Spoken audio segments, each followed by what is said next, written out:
sepanjang sejarah.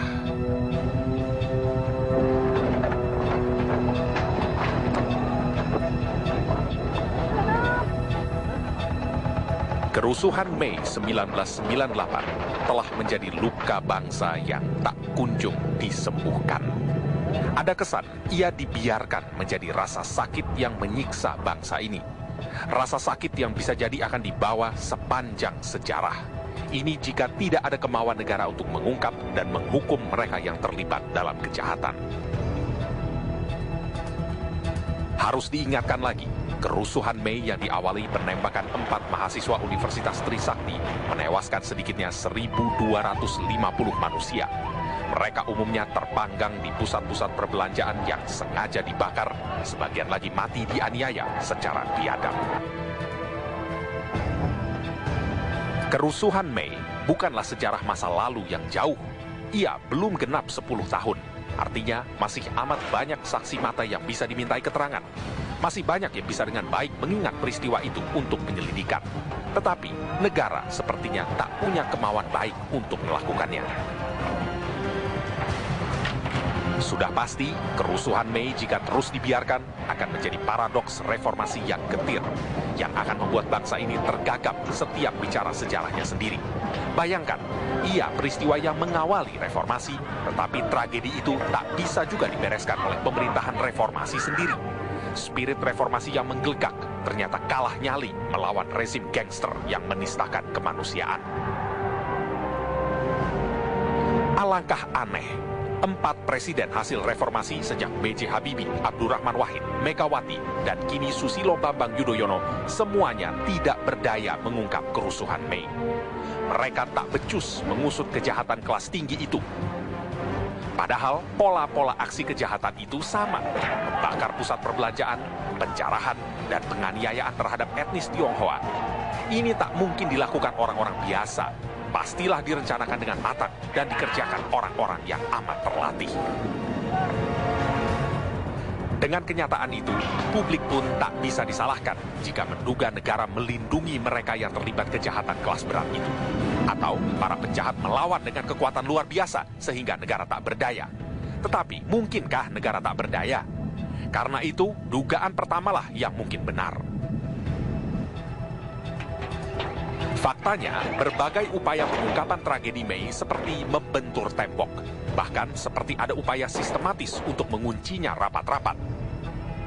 DPR misalnya pada 2002 telah menyatakan penembakan Trisakti dan kerusuhan Mei bukan pelanggaran HAM berat. Bagaimana mungkin kejahatan yang menyebabkan lebih dari 1.000 orang meninggal bukan pelanggaran HAM berat?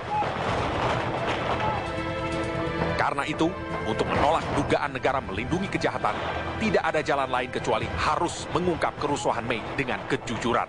Sebab bagaimana mungkin kita bisa mengarungi samudera masa depan dengan kegagalan membereskan masa silam? Masa lalu yang tidak selesai akan menjadi masa depan yang terhalang. Kerusuhan Mei adalah utang masa lalu yang akan jadi beban sejarah. Ia menjadi beban pemerintahan siapapun, juga beban bangsa secara umum. Mengungkap sejarah kelam memang tidak mudah, apalagi jika yang terlibat kejahatan menyangkut orang-orang kuat yang bisa jadi masih berkuasa. Tetapi bukankah sepahit apapun kebenaran sejarah harus diungkap? Ini jika bangsa kita ingin membangun masa depan yang lebih cerah. Benarkah ada skenario di balik kerusuhan Mei 1998? Jika benar, siapa pelakunya? Mengapa kasus ini dibiarkan terkatung-katung dan adakah solusi komprehensif yang berkeadilan yang bisa menyelamatkan bangsa ini dari luka dan trauma berkepanjangan akibat peristiwa kelam itu? Untuk membahas masalah itu bersama saya di studio sudah hadir anggota Komnas HAM Zumrotin dan juga telah hadir penulis buku kerusuhan Mei 1998 Esther Indahyani Yusuf dan juga penulis buku politik Huru Hara Mei 1998 Fadlizon. Selamat malam, terima kasih telah hadir bersama saya di sini. Selamat malam. Selamat malam juga Ibu Zumrotin yang berada di Green Room saat ini. Selamat malam. Selamat malam. Ya, baik. Saya ke Ibu Zumrotin terlebih dahulu. Ibu Zumrotin, dari penyelidikan Komnas HAM sendiri sudah diserahkan sepenuhnya tahun 2004. Berarti kasus itu sudah selesai diselidiki. Apakah ada temuan baru, Bu, sejauh ini? Tidak, saya kira hasil temuan Komnas HAM itu sudah final ya, baik itu untuk Trisakti, Semanggi 1, Semanggi 2 maupun untuk kasus Mei. Jadi sudah final dilakukan oleh Komnas HAM dan sebetulnya untuk memberikan satu keadilan pada korban ini selayaknya harusnya ditindaklanjuti dengan penyidikan yang harusnya dilakukan oleh kejaksaan. Baik, tapi ternyata Jaksa Agung yang baru, Pak Hendarman Supandji, menyatakan bahwa kasus pelanggaran HAM ini bukan termasuk kasus pelanggaran HAM berat. Tanggapan Anda sendiri? Saya kira tidak semudah itu ya. Tanpa melakukan penyidikan bisa menyimpulkan bahwa kasus itu bukan pelanggaran HAM berat. Saya kira tidak bisa seperti itu. Pak Hendarman bisa menyatakan bahwa ini bukan pelanggaran HAM berat apabila setelah hasil temuan Komnas HAM itu kemudian ditindaklanjuti dan Pak Hendarman menemukan bahwa temuan Komnas HAM ini tidak memenuhi syarat pelanggaran HAM berat, itu silahkan. Tapi tidak serta-merta hanya berbentuk suatu pernyataan. Ini sangat tidak memberikan suatu keadilan baik kepada korban maupun terhadap Komnas HAM juga yang sudah melakukan penyelidikan. Jadi alangkah baiknya atau seharusnya, bukan alangkah baiknya, seharusnya Pak Hendarman melakukan penyidikan dan setelah penyidikan itu menyatakan bahwa temuan Komnas HAM untuk kasus Mei, Semanggi 1, Semanggi 2 adalah bukan pelanggaran HAM berat. Tapi justru dari pihak Kejaksaan Agung sendiri di sini malah menyatakan ini tidak bisa dikatakan masuk dalam pelanggaran HAM berat. Apalagi tampaknya pihak Kejaksaan Agung menunggu dari DPR sendiri bahwa sikap DPR sendiri yang sampai sekarang masih ada, bisa dikatakan masih ada dua kubu di sini ya Ibu? Ya, masalahnya gini Mbak, pelanggaran HAM berat ini kan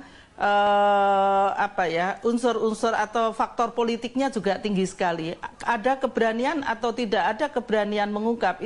Inilah yang kemudian kita lihat. Apabila pemerintah, pimpinan negara tidak ada keberanian untuk menindaklanjuti atau membuka kasus-kasus pelanggaran HAM berat, ya akhirnya yang terjadi kita sebagai masyarakat melihat suatu tontonan pelemparan tanggung jawab baik itu oleh DPR maupun itu oleh Jaksa Agung. Kenapa Anda melihat di sini adanya pelemparan kasus ini kemana-mana? Tampaknya di sini dibiarkan terkatung-katung, Ibu. Ibu melihat ada apa di balik ini?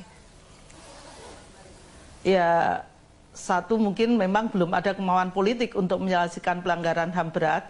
Kedua, mungkin tidak mau mengungkapkan ini secara terbuka karena mungkin ada pihak-pihak yang terlibat, ya, mungkin ada semacam itu.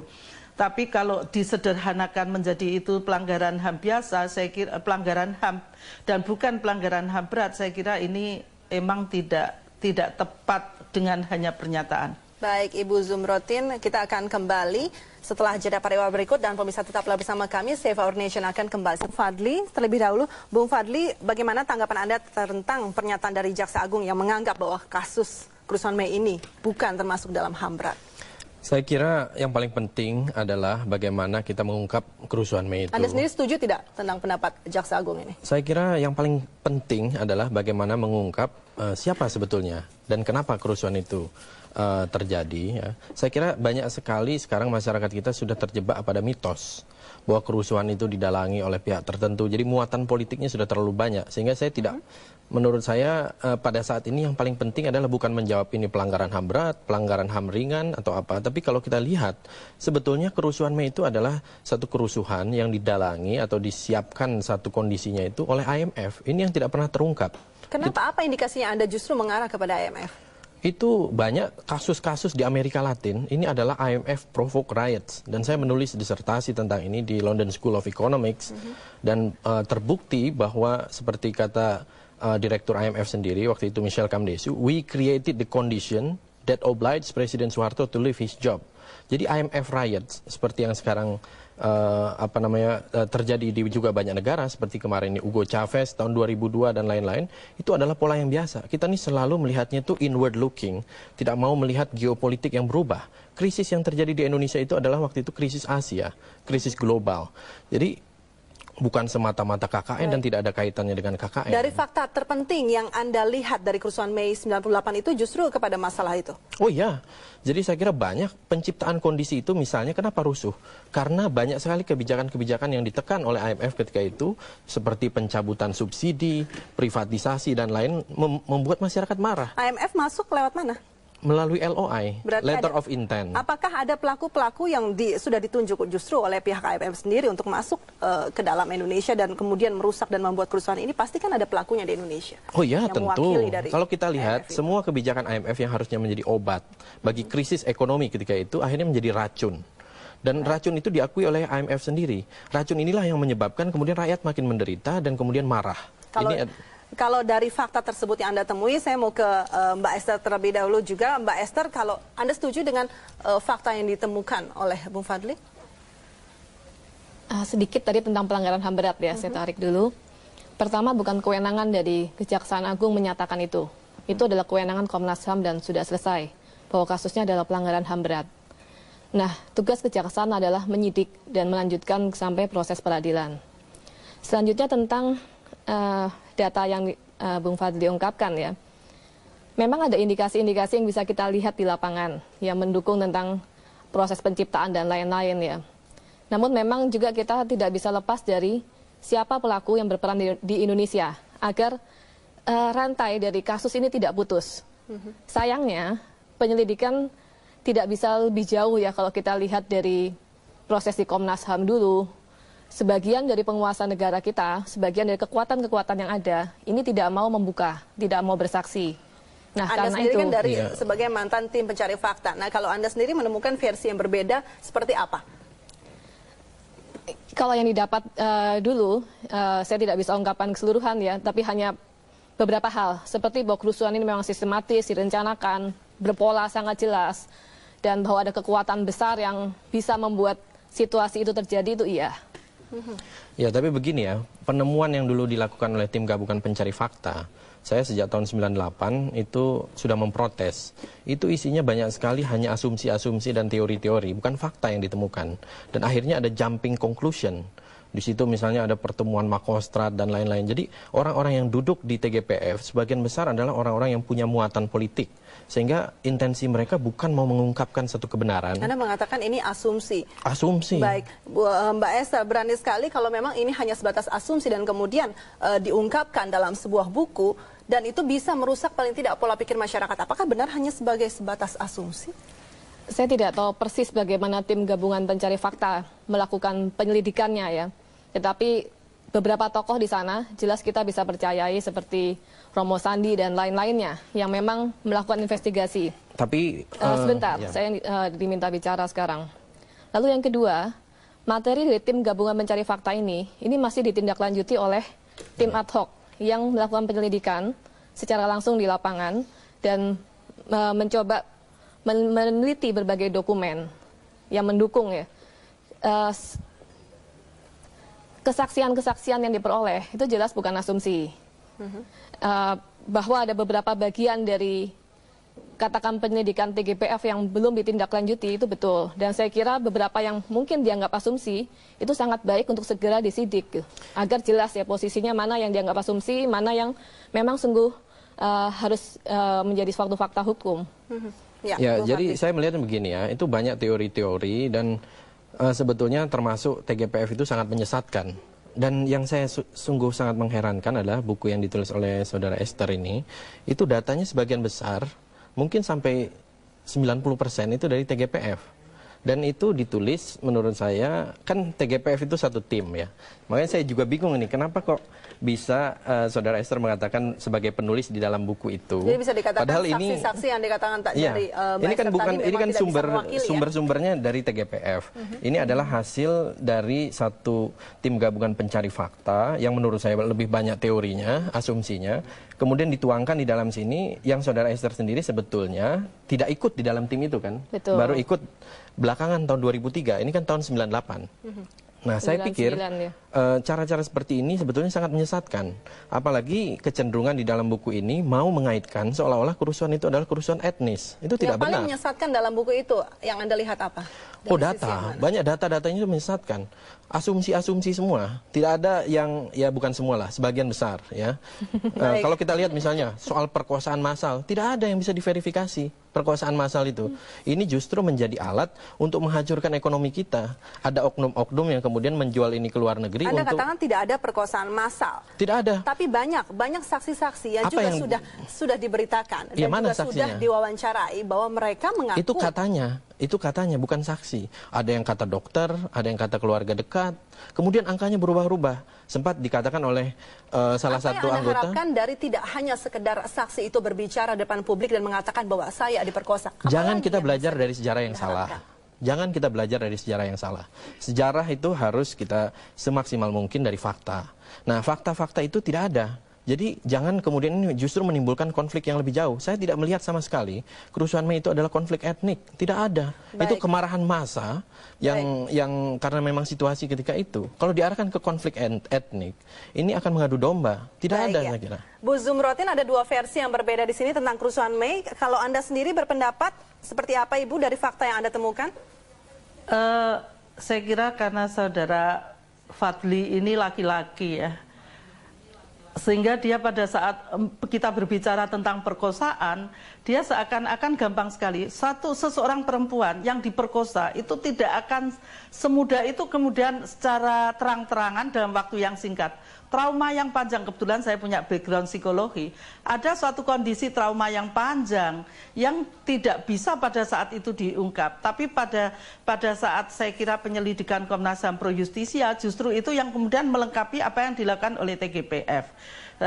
Jadi mungkin ada kesalahan data di TGPF, mungkin dalam hal jumlah iya. Tapi pada saat Komnas HAM melakukan penyelidikan, terutama untuk mendapatkan kesaksian daripada pelaku, itu bisa.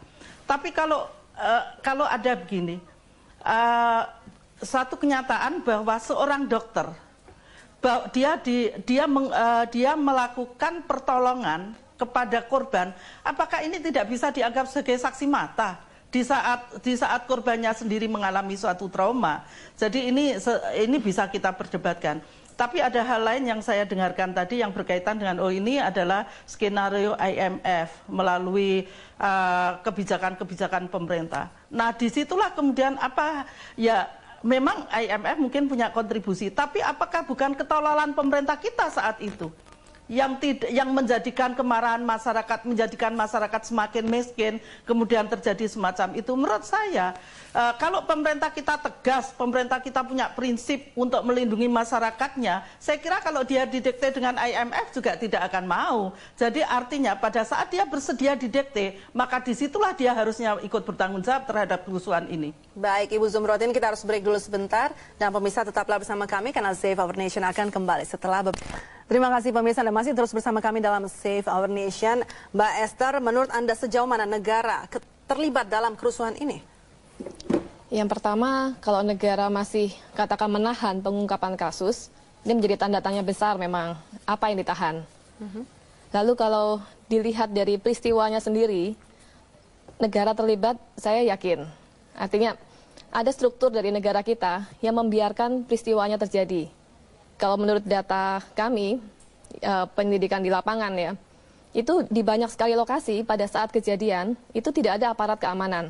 Ataupun kalau ada, itu jumlahnya sangat terbatas atau mereka tidak melakukan tindakan yang jelas untuk melindungi masyarakat. Berarti Padahal, di situ ada indikasi bahwa di sini aparat memang besar sekali keterlibatannya? Iya, ya apalagi kalau dilihat begini, pada saat menjelang kerusuhan Mei 98, itu aparat terkonsentrasi di Jakarta, dengan apalagi ada peringatan ya dari intelijen akan terjadi sesuatu. Lalu pada saat hari H, aparat sepertinya malah kosong, tidak ada di lapangan. Yang muncul justru menurut saya sekitar ratusan atau mungkin lebih dari 1.000 orang yang tidak berseragam yang menghancurkan Jakarta. Setelah operasi ini selesai, lalu kembali aparat keamanan datang. Nah, dalam tempo beberapa hari ini tanggung jawab siapa? Negara jelas punya tanggung jawab di sini. Saya berulang kali mendesak Pangap ya saat itu sebagai penguasa Operasi Mantap Jaya seluruh Indonesia, karena kerusuhannya bukan hanya terjadi di Jakarta, untuk memberikan penjelasan. Lalu juga Safri Samsudin selaku Pangdam saat itu. Karena operasi militer saat itu harusnya bisa mengamankan, apalagi dengan persenjataan yang begitu lengkap dan persiapan keamanan yang luar biasa ya. Kalau demo mahasiswa dengan mudah mereka menembaki aparat keamanan, lalu pada saat justru di hari-hari ini mereka semua seperti menghilang. Berarti apakah bisa disimpulkan bahwa di sini keterlibatan Prabowo tentang kerusuhan Mei ini ada di balik ini semua ini? Saya tidak mengatakan begitu. Yang saya katakan adalah bahwa aparat keamanan ini harus memberikan penjelasan, terutama ya saya kira secara resmi ya pada saat itu Wiranto dan Safri Samsudin. Tapi di luar itu saya ingin menanggapi yang tadi ya tentang data-data. Data yang kami dapat itu data yang selain dari TGPF sendiri adalah data resmi negara. Terlepas Anda tidak mempercayai, menganggap itu asumsi, itu adalah pilihan Anda. Tapi itu adalah data resmi dari negara demikian. Lalu kalau dilihat dari apa yang disaksikan para saksi di lapangan, itu memang ada satu kejadian yang luar biasa. Mulai dari kekerasan seksual, banyak saksi yang memang melihat. Dan kalaupun katakan korban tidak bicara, itu tidak berarti bahwa tidak ada saksi di sekitarnya. Saksi bisa dokter, saksi bisa saksi mata yang melihat peristiwa. Jadi begini ya, saya kira kalau memang terjadi perkosaan, ini harus diungkapkan. Ya, jadi kalau bicara katanya, karena belakangan kita ketahui ada oknum-oknum dan banyak ya, ribuan jumlahnya itu meminta suaka politik ke Amerika seolah-olah karena korban perkosaan. Itu berlangsung sampai tahun 2003. Belakangan FBI membongkar ini. Jadi alasan perkosaan massal itu dijadikan alasan untuk meminta suaka politik ke Amerika untuk mendapatkan green card. Dan akhirnya jaringan itu terbongkar bahwa itu tidak ada. Nah ini yang hal-hal seperti ini tidak mendewasakan kita ya sebagai satu bangsa. Kerusuhan jelas harus diungkap. Siapa dalangnya, siapa pelakunya. Tapi mari kita ungkapkan dengan jujur. Jangan ada muatan-muatan politik. Apalagi muatan-muatan mengadu domba. Dan kejujuran itu juga harus menurut saya di follow up dengan kepandaian kita melihat gitu. Jangan kita ini dungu diadu domba di dalam negeri tanpa melihat, karena kedunguan ini menular dan terus-menerus bangsa kita ini. Kembali ada dua versi di sini yang bisa dikatakan sangat berbeda adalah menurut Anda kerusuhan Mei yang terjadi itu lebih bersikap spontan dari masyarakat bawah kita karena pengaruh dari efek dari IMF tadi. Sementara dari Mbak Esther tidak spontan. Jadi begini, kalau kita spontanitas ada, mungkin kalau ada orang yang mendesain juga ada. Ya, kalau kita lihat kerusuhan yang terjadi, ada penelitian tahun 76, tahun 86 itu di Amerika Latin terhadap 24 negara Amerika Latin. Ketika IMF itu masuk, ini Joseph Stiglitz yang bicara, ini pemenang Nobel Ekonomi tahun 2001. Setiap negara itu berkolaborasi dengan IMF, akan terjadi privatisasi, akan terjadi yang namanya liberalisasi pasar, dan yang ketiga market based pricing, yaitu apa? Pencabutan subsidi.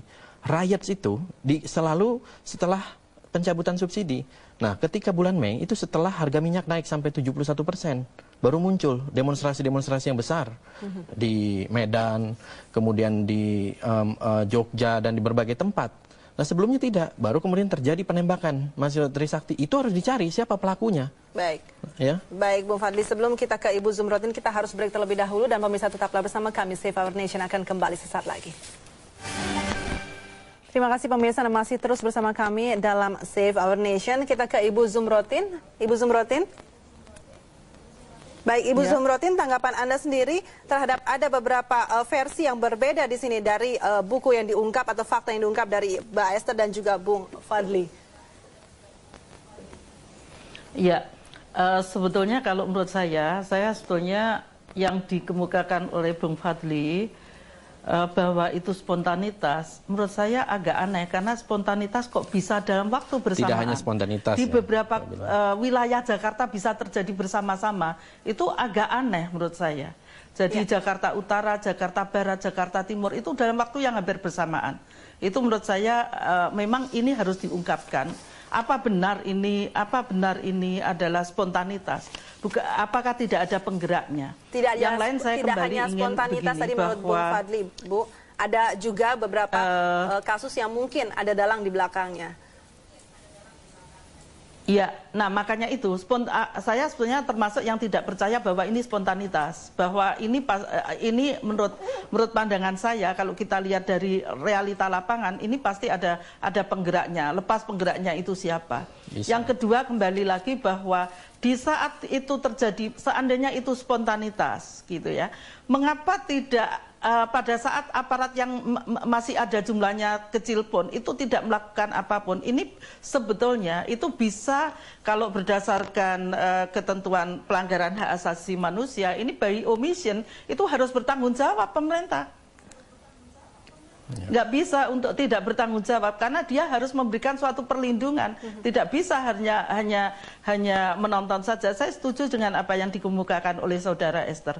Bagaimana sikap berbeda memperlakukan mahasiswa demo dan memperlakukan kerusuhan yang terjadi pada saat Mei di beberapa wilayah Jakarta sangat berbeda sekali. Nah, inilah kemudian bisa dianalisa dan bisa paling tidak patut diduga bahwa ini adalah by design. Nah, sekarang ini menurut saya saatnya lah kita itu mengungkap siapa sih yang mendesain ini.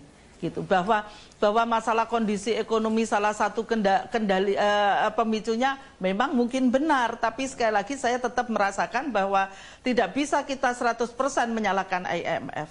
Ketolalan pemerintah memenuhi IMF saat itu, dan saat itu saya masih aktivis LSM. Kita sudah lama sekali mengkritisi kebijakan-kebijakan yang dituruti terus oleh pemerintah. Itu juga menurut saya dia harus bertanggung jawab sekali lagi. Kita berusaha untuk bisa mengungkap kasus ini sebenarnya siapa yang berada di dalamnya. Tapi ternyata banyak juga pendapat-pendapat ataupun fakta-fakta justru yang berbeda. Kalau kita lihat dalam ruang lingkup kecil kita saja, di sini ada dua orang yang bisa mengungkapkan perbedaan-perbedaan di balik kerusuhan Mei tersebut. Dan seharusnya pemerintah yang bisa meluruskan itu. Tapi ternyata pandangan terakhir dari pihak Jaksa Agung sendiri itu menyatakan bahwa ini tidak bisa masuk dalam HAM berat dan bisa diusut lewat hukum pidana biasa. Bagaimana Ibu Zumrotin? Kita bisa meluruskan masalah ini?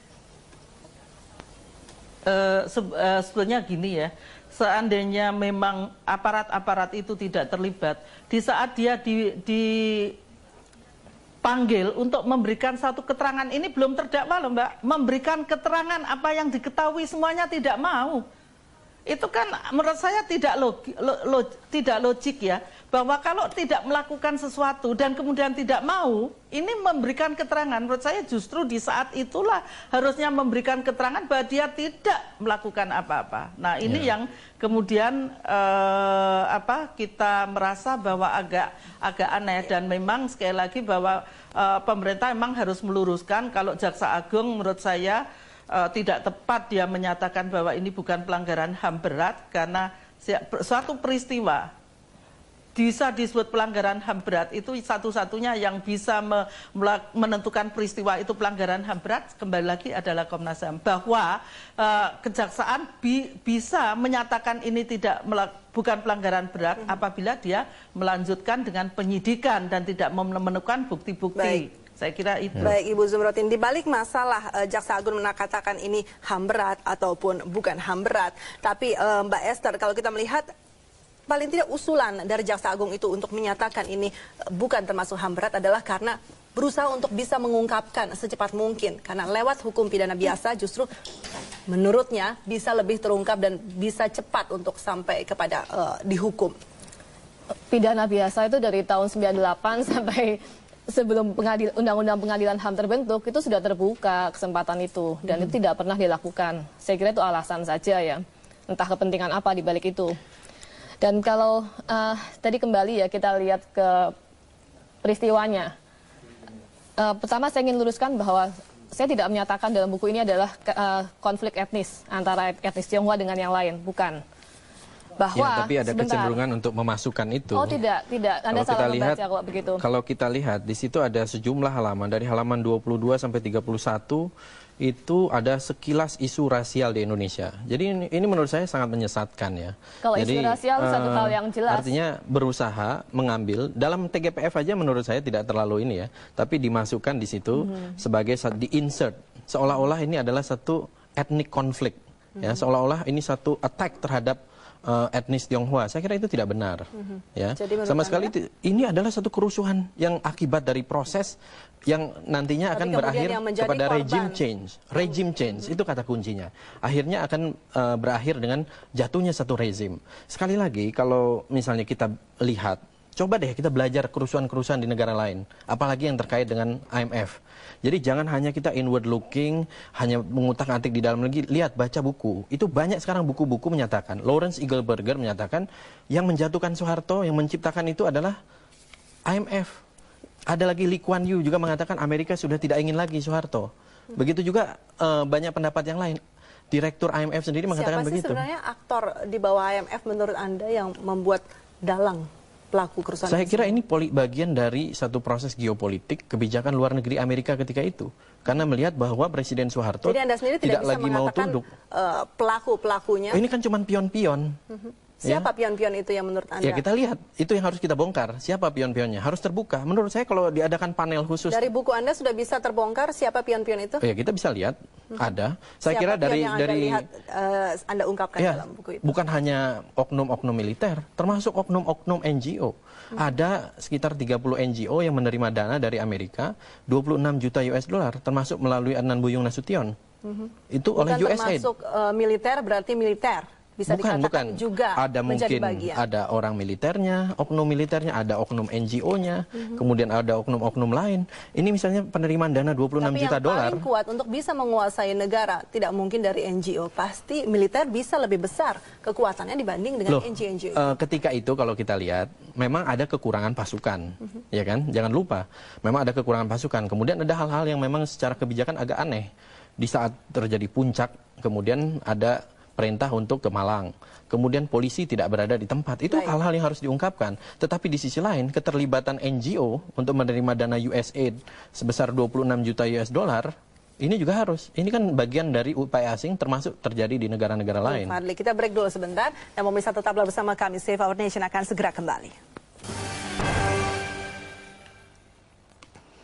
Anda masih bersama kami dalam Save Our Nation. Mbak Esther, tanggapan Anda? Ya, tadi tentang isu rasial, saya kira memang ini satu fakta di lapangan, karena banyaknya ya jargon-jargon seperti bunuh Cina, bakar dan seterusnya. Dan bahkan ada yang bilang katanya Allahu Akbar itu tidak ada, gitu ya. Ini mengadu domba. Memang ada usaha menyesatkan, itu benar. Lalu bahwa banyak etnis Tionghoa menjadi korban, iya. Tapi tidak ada orangnya. Ini hanya mitos saja. Kalau ada orangnya, tidak ada orangnya yang menjadi korban begini, dari etnis Tionghoa. Oh, mungkin ada, bukan hanya etnis Tionghoa, semua suku juga mungkin ada korbannya ya. Yang terbesar kalau kita bicara mengenai mayoritas. Mayoritas, silakan lebih dari siapa 1.000 orang yang meninggal. 1.000 orang yang meninggal itu siapa? Mayoritas. Ayo kita bicara. Kalau disebut mayoritas itu rakyat Indonesia. Apakah etnis Tionghoa yang mayoritas? Saya tidak mengatakan begitu. Jadi jangan dibawa ke konflik seolah-olah ini etnis konflik. Tidak. Saya nggak mengatakan yang paling itu. banyak saya kira justru adalah orang-orang yang tidak mampu. Ini bukan masalah mengarah kepada kerusuhan untuk etnis tertentu, tapi korban terbanyak atau mayoritas berada di etnis mana? Mungkin kepada lebih ke sana. Dari 1.000 orang yang meninggal, taruhlah yang kebakar di Jogja. Baik, saya bicara selalu dipotong, jadi saya tidak bisa menjelaskan. Silakan. Ya, yang pertama, saya tidak pernah menyatakan bahwa ini korban terbanyak etnis Tionghoa, bukan. Tetapi bahwa etnis Tionghoa sebagian menjadi korban, betul. Dan yang kedua, fakta yang kami dapat di lapangan, ini bukanlah pertarungan antar etnis.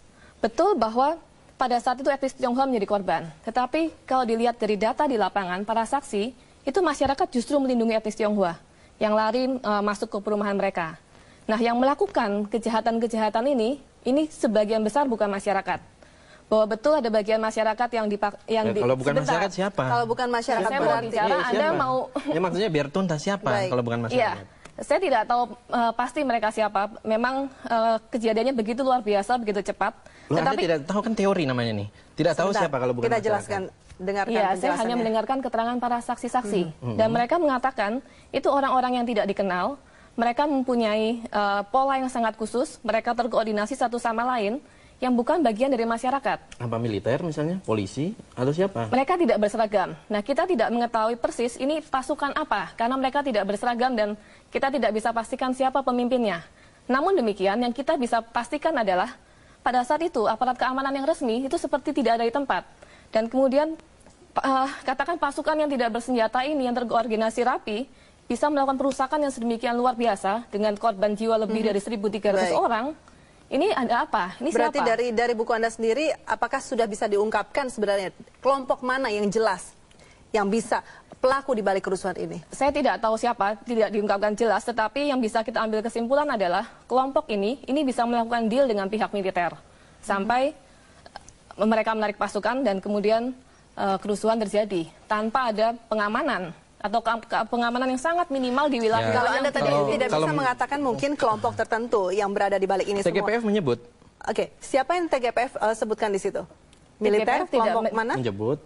TGPF tidak menyebut secara detail ya siapa yang Tidak memimpin. ada detail. Misalnya kerusuhan di Medan, TGPF, dalam laporan TGPF disebut itu Pemuda Pancasila dan Ikatan Pemuda Karya. Tapi di dalam buku Anda itu disensor, tidak ada, kan begitu? Karena itu kan buku Anda ini berdasarkan laporan TGPF. Sebetulnya buku ini tidak sah untuk disebut sebagai karya saudara Esther dan kawan-kawan gitu ya. Karena majority datanya itu adalah hasil TGPF. Harusnya disebutkan ini laporan TGPF. Baik, kita semua menginginkan bahwa kasus kerusuhan Mei segera diungkapkan oleh pemerintah. Tapi kalau dari masing-masing kelompok yang bisa mengungkapkan fakta-fakta ini sendiri, tidak bisa dengan jelas ataupun lugas mengungkapkan kelompok mana yang berada di balik ini semua, apa yang Anda harapkan dari pemerintah untuk bisa mengungkap kasus ini kalau tidak data-datanya juga dari kelompok-kelompok yang seperti Anda TPF? Nah, seharusnya dengan penyelidikan resmi ini bisa dilakukan. Dipanggil semuanya satu-satu. Berarti sudah dipanggil kan oleh TGPF? Semua tentara juga dipanggil. Pak Safri, Pak dari Prabowo, TGPF. siapa? Oleh TGPF, dari TGPF. Baik. dipanggil. Yang diharapkan Mbak Esther mungkin dari penyelidikan dari Kejaksaan dari Agung. Kejaksaan. Jadi secara resmi mereka melalui proses pengadilan HAM, mereka memberikan penjelasan. Mungkin itu. Baik, Mbak Minimal Esther, ya itu langkah minimalnya. kita harus break dulu sebentar Oke. sebelum kita lanjutkan dan pemirsa tetaplah bersama kami. Save Our... Anda masih terus bersama kami dalam Save Our Nation, baik Bung Fadli dan juga Mbak Esther. Kalau kita membicarakan mengenai semua kerusuhan ataupun di balik kerusuhan Mei tampaknya juga tidak selesai-selesai karena masih panjang dan juga banyak fakta yang harus lebih banyak lagi diungkap. Solusinya untuk kita bisa segera menuntaskan kasus ini, kalau mungkin solusi dari Jaksa Agung itu tadi sudah diungkapkan, lebih baik kepada hukum pidana. Paling tidak itikat baiknya dari seorang Jaksa Agung yang baru seperti itu. Kalau dari Anda sendiri, solusi terbaik untuk bisa mengatasi masalah ini? Kita begini ya, kita ini sekarang sudah jauh tertinggal sebagai satu bangsa. Kita ini harus melihat ke depan. Yang belakang memang harus kita bereskan, tapi kita tahu prioritasnya yang mana. Kalau kita mau melihat ke belakang, kita harus jujur. Jangan menjadikan yang belakang itu sebagai alat politik. Nah, kecenderungan selama ini, masalah HAM, demokrasi ini hanya menjadi alat politik. Dan HAM dan demokrasi di negaranya sendiri di Amerika itu tidak dilakukan. Ya, jadi kita ini lucu. Jadi negara kita ini tidak menoleh ke belakang berarti bisa dilihat ditutup saja semua kasus-kasus itu dan kita menatap masa depan. Oh, itu pilihan. Artinya bagi saya sebagai orang muda saya lebih menatap ke depan. Kita rekonsiliasi dengan masa lalu, kita rebut dulu masa depan jangka pendek ini dan jangka panjang ini. Jangan sampai kita hanya bergulat dengan masa lalu yang tidak pernah habis-habisnya karena selalu akan ada kontroversi. Tapi karena sudah ada muatan banyak politik. korban-korban yang berada di balik kekerasan masa lalu. Bagaimana ribuan korban itu bisa menatap masa depan dengan lebih baik kalau kasusnya tidak diungkapkan? Seperti saya katakan, mana kita meletakkan prioritas. Ya kalau diusut, mereka korban itu kenapa? Misalnya, sedang apa? Siapa pelakunya? Kalau ada fakta-fakta itu, kita beberkan di atas meja. Nah, jangan sampai cuma teori, asumsi yang hanya menyesatkan dan hanya menimbulkan kontroversi. Itu yang menurut saya jangan sayang. Kalau fakta, hard evidence, jelas, apalagi banyak sekali footage ya, kita lihat siapa yang membakar, siapa, itu kan jelas, orangnya bisa dicari. Nah, dalam LA Riot saja, negara Amerika yang begitu besar, menangani LA Riot juga banyak korbannya. Baik, Ya. kalau dari Mbak Esther sendiri, solusi yang diharapkan?